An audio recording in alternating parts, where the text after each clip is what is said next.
Hello guys, welcome to another UK Card Club card review video. Today we're looking at the Lunatica Equinox playing cards. I think that's how they're pronounced. Lunatica Equinox. Now looking at the tuck here, you've got this really sort of ancient looking Aztec sort of design work. Looks a bit like sort of Samoan tattoos you see some people have. I think The Rock's got one similar to this, Dwayne Johnson. And yeah, it reminds me of sort of ancient Egypt. This sort of almost ace here, I'm presuming it's the ace, looks very much like a sort of scarab beetle in my opinion. Side you've got Lunatica, the other side Lunatica. Bottom you've got the four suits, sort of Aztec looking back, which we'll get into, and oh no, that's the bottom, that's the top, my bad. So on the top you have the four suits, on the back you've got this sort of Aztecian sort of tribal work, which we'll look at later. On the bottom it says manufactured by United States Playing Card Company, designed by Giovanni Moroni, Thirdway Industries, thirdway.it, so they're Italian, which is cool. These are one of the ones that got battered in the post, so hopefully they survived. They don't look too bad.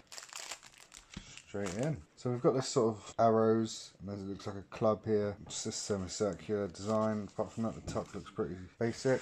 On the inside anyway. Ooh, these are pretty cool. That really faint yellow in the background. It's like a really bright yellow. And the Joker is almost Herculean, so it's almost like ancient Greek or Roman. Little wings. There's a female one with like a beehive and bees floating around her, so they're pretty cool. Wow, these are really different. That yellow and blue and that sort of green is really nice. To be honest, I didn't even notice that was the Ace of Spades. I was so fascinated by this, I didn't really pay attention. So we've got 2017 Lunatica, and that's the Ace of Spades there, guys. So the indices are different, the pips are different. They're sort of a funny shape that match up sort of scarab weird beetle thing that I was describing. And the pip arrangement's kind of standard, but it looks very different when you look because of the shape of the pips for the spades there. Wow, I'm really impressed. It's fantastic. Now it's really hard to catch this on camera, but this is proper neon yellow, proper neon green, and like a really rich royal blue. Wow, holy crap. Pink and yellow is awesome.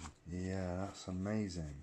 That guy looks pretty cray. Yeah, these are sweet. Yes, that blue and pink is amazing. Let's look at the backs. Here we've got no idea what that is. So that's been taking some of that impact, as you can see. There we go, you can see that shadow there. Double backer. The whole deck itself was unaffected by the damage, which is so good.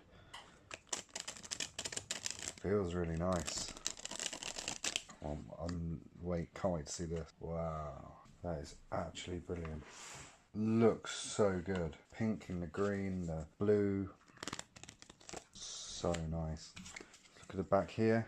Almost exactly what you see on the tuck. It is bordered, but it's sort of yellow bordered, so it's almost borderless, you know. The border exists, but only as part of this design. You wouldn't be able to sneak one of these into like a standard deck for a cool colour change, but that's just phenomenal. They look, feel fantastic. I'm honestly, this is close to probably one of my favourite decks. I've never seen a deck like it, and I'm so tempted to go online and just get another one or another two or five. I did not expect anything from this. I wasn't bothered at all that it'd been damaged in transit, and I was really not expecting it to be as nice as it is, which has come as a bit of a shock. Really like it. I mean, it's got that standard bicycle finish, so it's, you know, comparable in quality to a normal deck of bikes, but it just looks amazing. I could see me using this in a routine. I don't do a lot of public magic anymore. I used to do like events and weddings and stuff, but yeah, it's been a long time, and I would definitely use a deck like this. It's so stand out. Without keep repeating myself and saying, oh, it's amazing, it was beautiful, I'm just going to call it a day there. I'm in shock. I'm going to put this in a card guard, actually, to protect what's left of the box, because I just love them. I hope there's other colours out there. I hope there are other options. I'm going to thoroughly research these and find some more. Thanks for watching, guys, and I'll catch you next time when we'll be reviewing something else. Something hopefully as beautiful as this. Take care.